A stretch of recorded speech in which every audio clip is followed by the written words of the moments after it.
Ladies and gentlemen, welcome back to this Game 3 matchup between Alliance and Mouz in the Dreamhack Summer Quarterfinals. This is Game 3 of the Best of 3 series. Excuse me, and keep in mind, neither team obviously doesn't want to lose. Synderen wants to keep us 100% win rate at Dreamhack intact because he won 2 successive Dreamhack champions with MTW. And of course, Alliance, this is their home turf. They obviously want to defend their Dreamhack Winter Championship because Synderen wasn't there at Dreamhack Winter. So we'll see who can come out on top. In Game 1, Mouz played a really solid game plan. Bone7 played a really remarkable Nyx Assassin, and Activate just got way too far. But in Game 2, Alliance picked up a really annoying triple core strategy with Nature's Prophet, Lifesteer, as well as Dragonite, and they just were able to outlast and outfarm Anti-Mage after taking 2 very early barracks. And ultimately, despite how hard Mouz fought, in the end Mouz had to fall because the triple carry strategy that Alliance pumped out was just way too difficult to deal with. Reserve time. So Alliance had the first pick this time. We'll see what they decide to choose in this game, as I'm not too sure what they'll honestly go for. A lot of the traditional picks, I mean, this looks very similar to last patch, with a lot of the standard picks, or a lot of the standard heroes being banned out thus far. And we're going to see how Mouz responds, but honestly, I can't really tell. My brain is a little bit fried after the last game, and I am casting this game immediately right after the last game, so you're going to have to excuse me on that front. But still, Alliance, they're likely going to pick up their offlaner with these opening 2 choices. Otherwise, a lot of Bulldog's heroes could potentially be removed. So, Lone Druid could potentially be a very viable choice for Alliance, but Mouz Sports may have purposely let Lone Druid through, so they're going to pick up Gyrocopter. A very safe, a very stable hard carry for Alliance, although he has not been winning recently. But still, Gyrocopter incredibly annoying to deal with for any team because he does so much damage in the early game with his magical damage and does a lot of scaling in the mid game with his flat cannon and can farm really well. So he's very strong in all aspects of the match. And we'll have to see what Mouz responds with. They might need a strong initiator or some way to lock down Gyrocopter in the early stages of the mid game if they want to succeed when Gyrocopter is at his weakest, when he's squishy and does not yet have that BKB.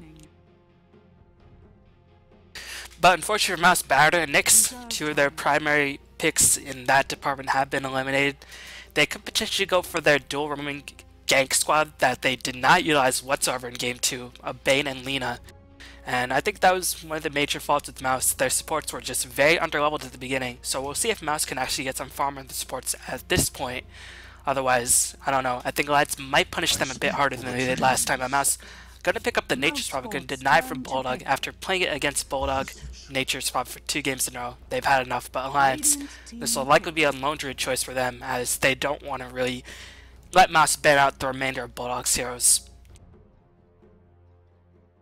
But Mouz is going to pick up the Visage, so they will have some strong tri-lane presence, and this could perhaps be an indication that Mouz are planning to play a bit more aggressively. Nature's Prophet does thrive when he does solo in a 1v1 matchup. He does not do very well in a 1v3 matchup, and that's why he's sort of forced to go into the jungle. But in 1v1 matchup, he does do pretty well and can reasonably last the Lone Druid out of the lane until Lone Druid does hit level 5. So Mouz, they will definitely be going with an aggressive tri lineup. And we're going to have to see how they fare. We'll see if they can find the appropriate picks to fortify their lineup. They're going to need some aggressive carries. They can't really pick up Anti-Mage in this game, because Anti-Mage and Visage in an aggressive challenge just simply don't really work that well. 5 seconds remaining. Meanwhile, we'll see what Mouz decides to ban. Already the primary carry in the form of Gyrocopter has been secured for Alliance, so they have to pick up their supports as well as the mid-solo hero. So Mouz likely to ban out some strong supports. Visage is a hero that pairs pretty well with a lot of supports because it's slow, can set up a lot of difficult to land stuns very easily, so they're going to ban out the Chen because Lone Druid and Chen, of course, do synergize very well in the early stages of the mid-game. Their pushing potential is just very difficult to deal with, and Nature's Prophet, of course, not really that powerful at that stage in the game. Alliance is going to ban out the Bane Elemental, so they have great respect for the Bane anti-bear potential, with the Enfeeble being casted on the bear, just really negating its damage output. And since Lone Druid is more likely to build in towards Radiance these days, that 60 damage boost will get largely negated once Bane does get that level 2 of Enfeeble online. 10 seconds remaining. So Mouz probably going to ban out another support. They want to get rid of as many supports as possible. I think they're going to try to ban out I don't know. I honestly can't say for sure. They're gonna ban Enchantress, so they're gonna get rid of another strong jungle hero, but I haven't actually seen Aki ever play Enchantress. He always plays Chen in the jungle. He doesn't really strike me as an Enchantress player. Well, not really that he doesn't strike me as one, but he just doesn't play one in general. So we're gonna have to see how he fares in this game, as Alliance, a lot of the potential junglers have been removed from the pool, and they will be forced to trial and versus trial for the most part, and Visage will get a lot of soul consumption charges as a result, but still, if Alliance have the right trial and composition with the gyrocopter on the side, they could potentially do a lot of work in the trial and matchup. As Alliance gonna be at the puck, gonna get rid of one of the mid-soul heroes since Mouz did have the first pick up after the second ban phase ended. So banning out the puck, banning out a Fada hero definitely makes a lot of sense, at least to me. And that is going to definitely restrict what role Fada can do in this game. He played a pretty solid Beastmaster, but it was just overall roar, one and done. That's pretty much it. I feel like Fada really wants to be played, or wants to play some of those more dynamic mid-soul heroes like Puck in order to have the really, really big impact that he usually likes to have. So Mouz is going to deliberate what they want to choose right now. Right now, what they're lacking any hardcore disables. But Alliance don't really have that many mobile heroes that have anything like an Anti-Mage or Queen of Pain. So Mouz might secure themselves a Queen of Pain in order to try to get as best mid-lane control as possible. But they're going to go with the Beastmaster once again, so I guess they like the pushing style that Beastmaster can bring to them with the Inner Beast. And they like the extra bit of vision that the Hawk in conjunction with the Familiars can grant them. But still, this does leave Queen of Pain open. And this does leave a lot of mid-souls open for Alliance to potentially snatch up for themselves if they choose to go that route. You know, Alliance can definitely pick up their choice of supports, even though a lot of supports have already been removed from the pool. A lot of strong supports like Glacierac and Lina still remain. And if Alliance want to go something out of the ordinary, Witch Doctor, Ancient Apparition, I mean, a multitude of heroes can be played as support. So we're going to have to see what Alliance decide to choose. I've got to imagine they're going to choose one of the supports with this pick at the very least. Because Mouz, I mean, this pick obviously won't be a mid-hero. Beastmaster will likely be a mid-hero. So I'd still have one more pick to play with before they really need to pick their mid. And I think this hero will likely be a support. They're probably going to pick up their mid once they have a better grasp on what Mouz actually want to do.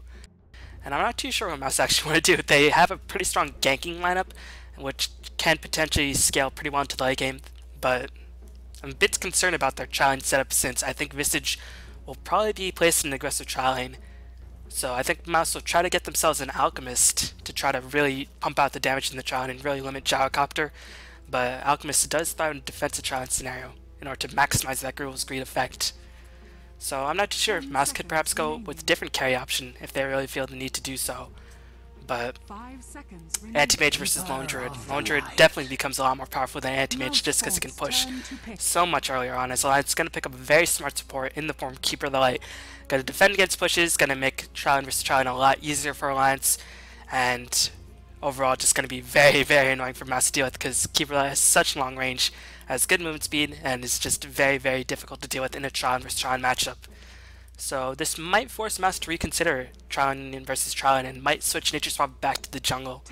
But still, we're going to find out very soon with this next choice by Mouz. If it's an aggressive support, then we are going to see an aggressive Trial, and if it's a non-aggressive support, then obviously we're not going to see one. Reserve time. So we'll see. Mouz taking quite a bit of time to think about what they're going to do with this hero, as they still have to pick up a carry, but Alliance have not really removed too many carries from the pool, so a lot of Black's trademark carries are still in effect. Anti-Mage, Alchemist, Phantom Lancer are all still in the pool, but Phantom Lancer has really fallen out of favor, especially against Alliance's lineup, which has a lot of early to mid-game potential with the Lone Druid, as well as the Keeper Light synergy. But Mouz is going to pick up the Spectre, so they're going to go with a bit more global. So I like this choice quite a bit for Mouz. What I'm a bit worried about is where's the damage in the early game going to come from outside of Visage. And Alliance, Gyrocopter will build tank, Lone Druid is tank, and Keeper Light is going to stay very far back. And with the Spectre choice, this is going to force Mouz into a defensive trial lane. And Admiral Bulldog will probably be able to build in towards some jungling items. So, I mean, Spectre does synergize with our lineup, but I'm not too sure how effective he is against Alliance's lineup in particular. just because Alliance's lineup is so very difficult to bring down, as Alliance gonna pick up the Rubik, so now they have some very, very nice control with that Rubik telekinesis. They can potentially steal Soul Assumption or Roar, which do a lot of damage, or even Wrath of Nature. And I mean, haunting Rubik's not really the scariest thing in the world, but still very, very annoying to deal with, I imagine. Although I have to wonder, if Rubik gets haunt, does he get reality as well? I don't know. 5 seconds remaining.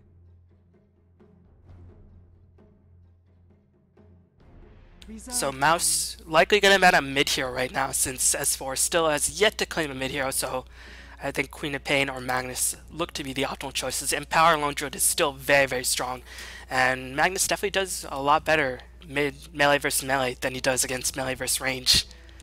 So it might be more useful for Mouz to ban out the Magnus, but instead they're going to choose to ban out the Queen of Pain, so they don't want to deal with too much early game aggressiveness. But I think this does open up the map for Alliance to choose Magnus and really get the Empowered Bear, Empowered Gyrocopter start rolling in full effect. And of course Magnus is very tanky, and it's going to be another annoyance for Mouz to bring down with their current lack of DPS outside of Visage. And Visage's DPS, it's very, very strong, but he does use a lot of mana when he does spam those Soul Assumptions. Meanwhile, Alliance gonna ban out the Jakiro. And another thing I forgot to mention about Mouz's lineup, even though Alliance don't have mobile heroes at all, they only have one stun on the side of Mouz Sports. Well, two stuns if you count the Millers. They have Roar and Familiars, and Roar has such a long cooldown in comparison to other spammable stuns.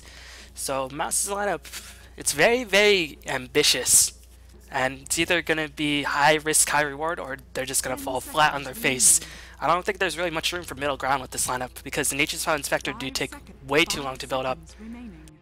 And I'm not too sure if this lineup will actually work out against Alliance's very, very stable, very, very predictable lineup, so to speak. Radiant team pick. Mouz can fortify the support backline with the Lina choice. This isn't really the best ganking dual support roaming strategy, but Mouz have not really shown themselves willing to gank very aggressively on the mid laner. So we're going to have to see what Alliance decide to go for. I think Magnus could be the best choice for Alliance here, because they already have a lot of damage, and Empower on the Bear will just really help buff up the pushing potential of Alliance. And if you empower Gyrocopter, you can definitely clear camps a lot more effectively with that flat cannon nerf. So I think Magnus does make a lot of sense here, but if Alliance want to get a bit more damage themselves, they might go for a different hero, as they're going to go with Storm Spirit in this game, so they're going to get a bit more damage on their side. And this is a pretty good pick in my opinion, just because Mouz don't really have the tankiest of heroes. I mean, they have Visage, Spectre, and Beastmaster, but that's pretty much it. Storm Spirit does do very, very well against Nature's Prophet in all stages of the game. And Storm Spirit should be able to lane mid lane very, very effectively. Static Remnant does not cost much mana whatsoever. He has a pretty sizable mana pool, and of course he has the range advantage. So if he's maybe pulled one extra set of tangos, he should have a solid grasp in terms of controlling the middle lane. And a farm Storm Spirit in the early stages of the game is just terrifying for an opposing tri-lane to face when the supports are so highly underleveled. And I know that's a sort of an oxymoron, highly underleveled, but you're gonna have to roll with it.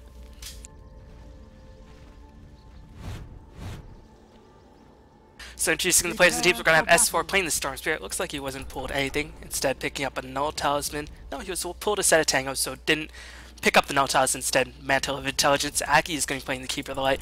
Gyrocopter will be played by Loda. EGM is going to be playing the Rubik, and our Bulldog once again taking care of his notorious Lone Druid. Me on the side of Mouz, we're gonna have Bone 7 playing the Nature's Prophet in the off lane, playing a pretty solid stand for the most part, although his initiations in the last game were sometimes questionable, but overall they were somewhat on point as well.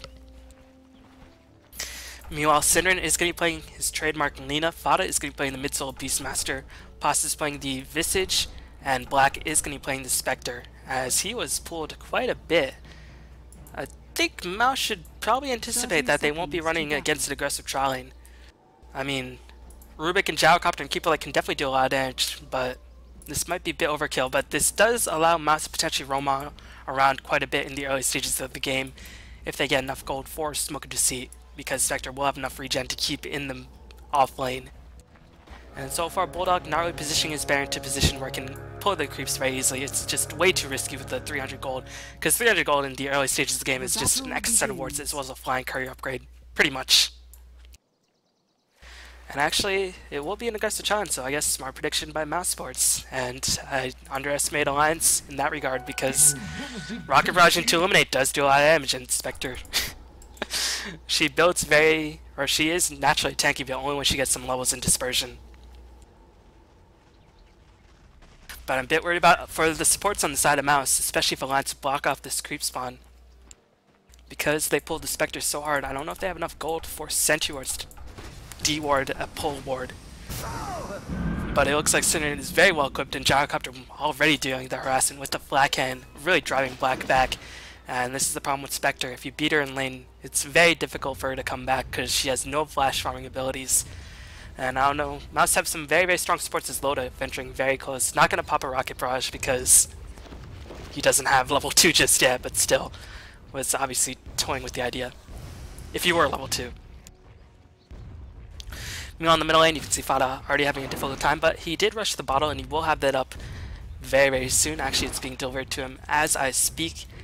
Meanwhile, S4 already up to his bottle as well, so really, really strong mid lane start, but this should be very much in favor of the Storm Spirit since the supports on the side of Alliance can definitely rotate down a lot easier. And Bear can just scout out all the while. Nature's Prophet against Lone Druid with the tree enhancement should drive Bulldog back to some extent, but once Bulldog hits level 5, Bone 7 is just going to play so defensively, and Bulldog has probably played this matchup a billion times, so I'm sure he's very well acquainted with it, and playing against probably the best Western Lone Druid, it's not going to be a cakewalk for Bone 7 by any means. So he's going to pick up the Ring of Basilius, going to allow his chance to get a bit more armor, and if he has to go jungle, he can do just that. And also some armor on his hero, definitely not going to go unappreciated, as S4 doing a nice job controlling the mid lane thus far with the stack Remnant. And he's going to have a salve to heal him up to full HP, and he also has his bottle as I speak. Meanwhile, Cinnamon going to do some nice D-warding. I'm not too sure if this Sentry Ward actually blocks off this spawn. And actually the dual supports, oh, Cinnamon was able to get it, and you can see the support detection, even though the auto attacks went through. Actually, there will be another Sentry Ward being placed by Alliance. It's going to block up this creep spawn, and this is what I was afraid of for Mouse. Visage is a very experienced dependent support. Lina definitely wants experience as well, even though she's not as dependent on it. And right now, Aki and EGM doing a remarkable job zoning out Mouse very effectively, and outzoning Keeper Light is just impossible for Mouse's current lineup. Especially with the Spectre as your main carry, who's just not an aggressive carry by any means in the laning stage.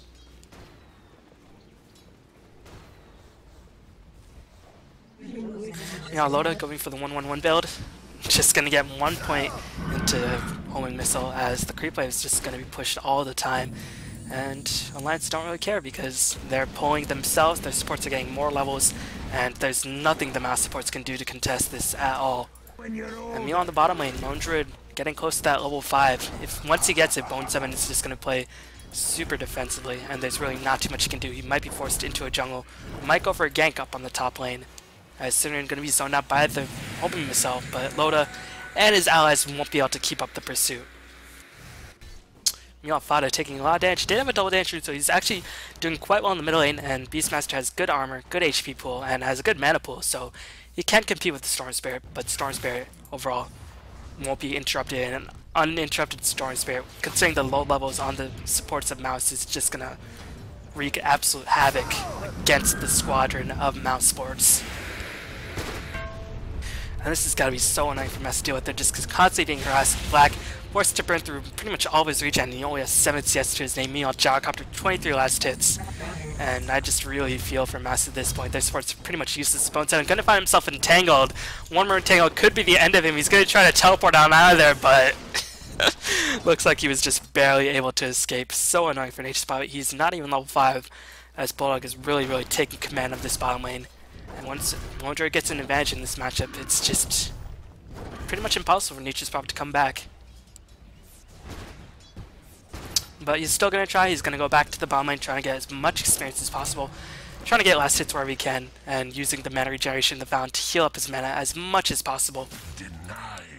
So it's going to be up to Fada to provide a bit of a spark from Mouse Sports, as he will have the Roar on lockdown. He has the Haste Rune as well, but S4 is out-leveling him, is going to hit level 6 before he does, and at that point, if S4 picks up a TB, all hell might break loose upon that top lane for Mouse Sports. And actually Bone 7 just says, screw that bottom lane, I'm just going to jungle in the enemy team's forest. And looks like he's trying to still get the aura. 900 range is pretty significant, so he's going to jungle very effectively. He's only going to farm the lane once Bulldog pushes it to the tower, but Bulldog just going to control the creepy Galarium and just going to never let that happen. And overall, he's going to vastly outfarm Bone 7 since the neutrals in general are not worth as much in terms of lane creeps, especially with the speed you kill them at. Aki already level 4, so that's why Alliance is just pushing out the creep wave because they're constantly able to get these bottom lane pulls. The Spectre going to get missiled. Rocket Rush just going to do a bit of damage as they're poking probably. Ichim will find himself sprouted up. He's going to take a Soul Assumption. Black did use his dagger as well. Ichim could potentially be in Lotto. Here comes another Soul Assumption as Visage does pick up the first blood and actually teleport himself in as all 5 heroes on the side of Mouse making their way towards the top lane. Very much appreciate that first blood was, but a little bit of Yoda speak right there. But the impact is really gonna... Dire's middle tower is under I guess we're gonna find out its impact very soon.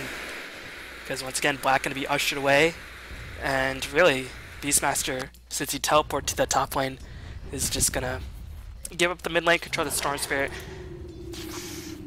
And, I mean, I don't know if that's enough to get Mouse back in the game because their supports are still underleveled in general.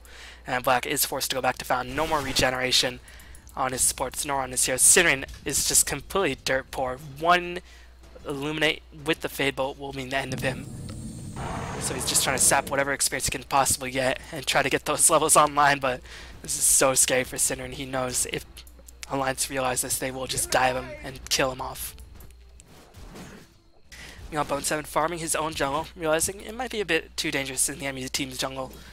And I guess he likes the close proximity the small creep camps have to the bigger creeps, so they can farm a lot more effectively. So S4 just playing this lane very passively for the most part. Seems like he just wants to get levels. And so far, Mouse is being vastly outfarmed. 415 CS on the Spectre, being pretty much tripled up by the Gyrocopter and the Lone Druid at this point. Meanwhile, the Centroid by Mouse finally going to allow them to do some semblance of pulls. They won't even be able to get the stack off. A bit unfortunate for them. And Radiant going to place another Centroid, so this camp will no longer be able to be stacked. Really, really top-notch lane control thus far by Alliance, and they're getting very, very far ahead in terms of farm charts. I mean, at this point, considering the holes on side of Mouse, Bulldog's impossible to gank, and Storm Spirit himself as hero is going to be next to impossible to gank as well. And slowly but surely, this tower is being chipped away because Gyrocopter is constantly pushing the creep waves, and the Radiant are able to beat the supports with those pulls from this big camp. So even though Alliance have not picked up any kills, this is textbook guide on how to control the lane with this trial lane. But Beastmaster does get a haste rune. We'll see if he goes top. He needs to go top because he can't really kill Storm Spirit, and he definitely can't kill Bulldog.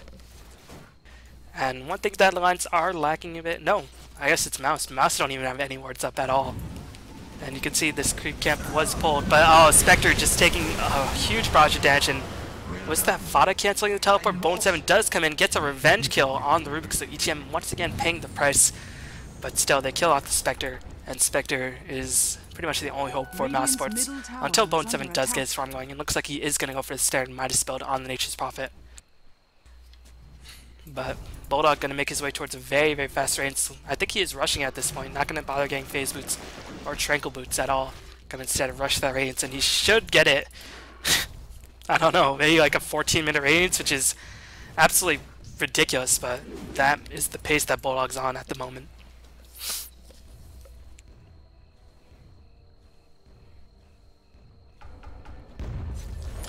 So, Spectre gonna find himself missiled once again, gonna take some rest, and has a wand, poor man chilling boots up, so has some semblance of defensive items. But the Illuminate gonna fly and does whiff the Spectre just barely, but this tower is gonna be in great danger of being pushed, and S4 is here to ensure the death of this tower, and actually does spot out Black, and he's gonna cut down the trees. He's gonna go in. S4 just goes down a bit of damage, not gonna overextend.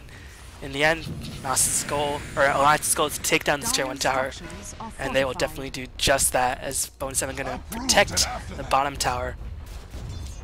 Gonna delay Bulldog from pushing in so far, but Bulldog, he knows his time is coming when this tower will inevitably fall. And now Storm Spirit, with this tower being killed off, has much more room to roam around, and Visage. 1 point to Gravekeeper's Cloak. Not going to be up against Storm Spirit and Lina. This is just pretty much Storm Spirit's wet dream at this point. This is just... It's going to be brutal once S4 starts getting his gang spree going. And Fada is already forced to use quite a bit of gold on his TP scroll. He's going to buy a Smoker to see, as well as another TP. As Nature's Spot is finally finishes minus, and if Bone 7's going to be needed to get his team back in the game, is Aki going to find himself Grave Chill Center, trying to get in position, but without Boots is just so damn slow. Aki, with Boots, is just going to skate on out of there. Visage will dodge the called out missile, but still not too many resources expended by Alliance, and now S4 is here. And Mouz did have vision of him approaching from this nicely placed observer ward, but still, they're going to have to be very careful. At the very least, Black is getting a little bit of farm.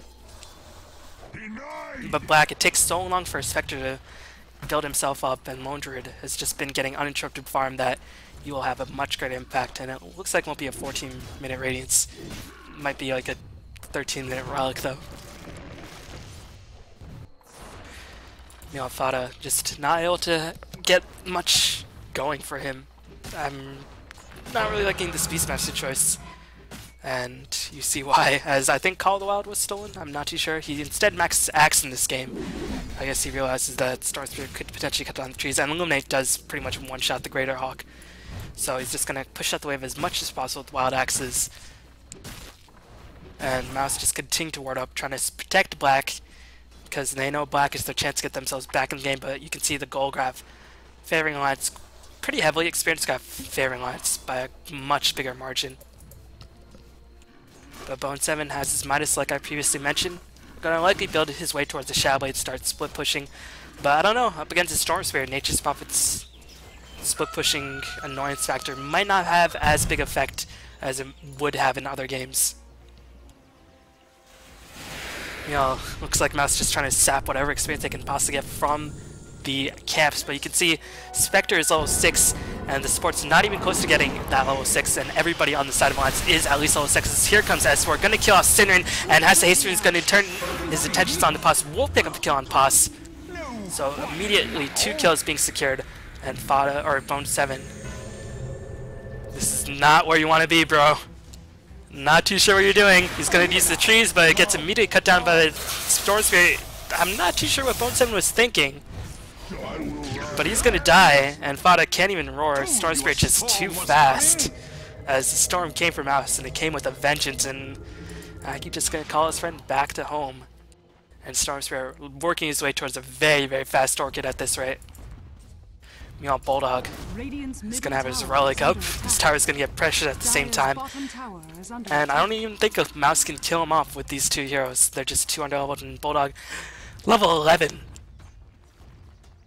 1730 HP in the bank with 13 armor. So, I mean, it's impossible for Mouse to kill him at this stage.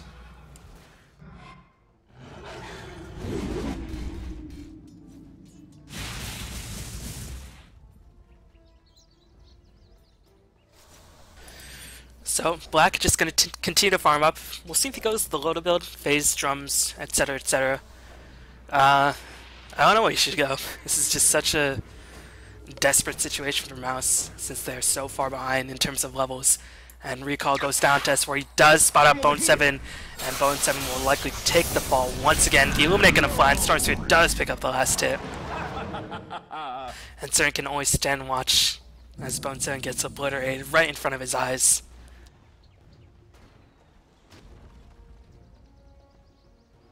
And this is so annoying for Mouz, because with Storm Spirit, the jungle is never safe, so how can these supports actually pick up experience? It's really, really difficult. I would not like to be in Massachusetts once, but Synderen gonna find himself picked off. S4 now on an ownage streak. He's gonna go in, gonna disrupt Black, saying, go away, don't farm anymore. Bulldog picks off the bottom tower. And this is just looking grimmer by the second for the side of Mouse Sports. A huge gold as well as a huge experience advantage being claimed by Alliance, and Loda gonna get his next big item shipped towards him. It's likely gonna be a BKB rush. No, he's instead gonna go for the drums. Maybe realizes by the time Mouse gets that Lugana bait online, he might have the drums as well as BKB up at this rate. And look at an audience, they're so annoying with their positioning. They're just making sure Black never gets any far, and Black might actually die to eliminate that range nerf. Hurt quite a bit, but Black gonna take a lot of damage. S4 considering the ball, but does not want to give Streak at this point. And is actually gonna go ball right back in, gonna dodge the light strike. Like, really phenomenal control of Storm Spirit thus far by S4. And how is he never run out of meta? Will be able to escape, gonna bottle up at the same time. Should be able to escape with the Chakra Magic by Aki. Oh my god, S4 just playing out of his mind in this game. Fada gonna come in, but the Fable and the Call-On just gonna do a huge amount of damage. Gonna immediately kill Fada. Loda in a lot of trouble. Loda might be able to escape. No, he's gonna die to one more right click by Bone 7, but it's just gonna be Loda. Wicked sick triple kill being picked up by Storm Spirit as here comes the pull. Storm Spirit, are you getting an ultra kill? You are. Oh my god, this is a bloodbath. And Bulldog's just like, what's up guys? Radiant's bottom tower Playing, is under attack. you know, 1v nothing Dota. Dire's middle tower is under attack. So Bulldog gonna claim the middle tower. Storm Spirit will have his Orchid. Dire's middle tower has fallen. Yep, that is gonna be, well, no, that is gonna be an Orchid, because he already has... I feel for Mouse. This is just... I mean, to say it's not looking good would be putting it way too mildly. This is... I don't know, with Mouse's lineup, they can't really overcome this deficit in my opinion. They just probably can't split push up against Storm Spirit. Beastmaster can't do anything without any damage to back him up. Spectre can't farm when there's Storm Spirit. This is just a really bad position Mouse is in. And Cinder's streak of winning Dreamhacks might come to an end. I mean, Paz has yet to hit level 6. Cinder does finally hit the level 6 as a Smoke Deceit will be used. Cinder, actually he's not level 6, so they're trying to make the greatest usage out of this roar. Bone 7 has his Midas back up, so he will be able to minus another creep successfully. Good news, it's about to give himself some vision, gonna steal some enemy creeps to deny Bulldog some farm, but Bulldog already has his Radiance. I don't know if he even needs a cloak, might just keep buffing up his bear. Maybe build himself towards a Maelstrom, or he may even build a Vlad's just to get the push going as fast as possible. Meanwhile, S4 just farming merrily in front of Mouse's eyes, and there's nothing he can do to stop it. Black gonna find himself initiated on the top lane, as Black is gonna definitely die. He's gonna haunt himself to the middle lane, but Storm Spirit is just gonna say thank you very much. Fada gonna find himself orchided as the Grape Chill not gonna do too much. Light Striker adeptly dodged by S4. As Fada will live, but still at the cost of Black. Definitely not worth it for Mouse under any circumstances. Radiant's bottom tower is under attack. You know, Nature's Rough trying to do his best, but Loda will be there in the defense, as he has not been able to get, well, almost 80 CS is still pretty decent, but the tower being pushed will fuel his Ogre Club if he decides to go that route. Or he could go Shadow Blade and just start split pushing all across the map. Meanwhile, the Burning Bear, or the Radiance Bear, it's not really a Burning Bear. I mean, technically it's a Burning Bear since it's burning these creeps, but it's not a real Burning Bear. But it managed to claim yet another tower, as these buildings just can't stand the wrath of this cuddly panda thing. Well, graph, experience graph, spells the whole story of this game. S4, 1400 gold in the bank, can make his way towards whatever he decides to go for. Bloodstone, BKB, Hex, anything's possible. I mean, even E-Blade or Dagon would be viable options in this situation. I mean, the only hope Mouse have is if they kill Storm Spirit, they'll get like a 1k gold increase from the back of Storm Spirit's ridiculous bounty. But there's very few heroes more difficult to kill than the Storm Spirit, especially when you have one lockdown disable. I guess you could chain the Light Strike Array and chain the Familiars, but it's very questionable to say the least. So Mouse just trying to push the bottom lane as much as possible, but they're going to give up a tier 2. But still, at this point, any trade that Mouse gets is going to definitely be something, at the very least. But they're not even going to claim this tier 2 or tier 1 on the bottom lane, as this is just... I mean, how many more times can I say it? This is a massacre. Black going to get reinitiated on, no Storm Spirit even here, as here comes Missile, going to fly in from over. Blackhand draining Black's HP down quite low. He might very well end up dying to the Missile. He will die to the Missile, oh my god. Level 1 Missile, 110 damage. I think Black was at like 80 HP. But the Urn, in conjunction with those extra bit of Black Hands, were enough to seal the deal on Black. Poor guy. I feel for him. Meanwhile, Alliance going to start that split pushing game all across the map and look for Alliance. They won't even bother rotating to Roshan, I think. Well, maybe they might to get Storm Spirit and Aegis, but they're going to claim the last tier 2, get Roshan, and then look to end the game at that point. They won't sit around and wait. It's never a good idea to do it against Black, and definitely not a good idea to do it against Spectre. Tower is under attack.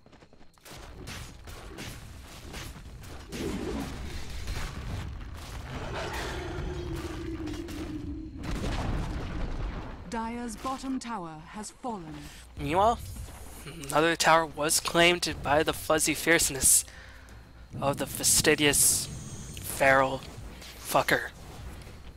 You like that bit of alliteration? Damn. Man, fucking poet.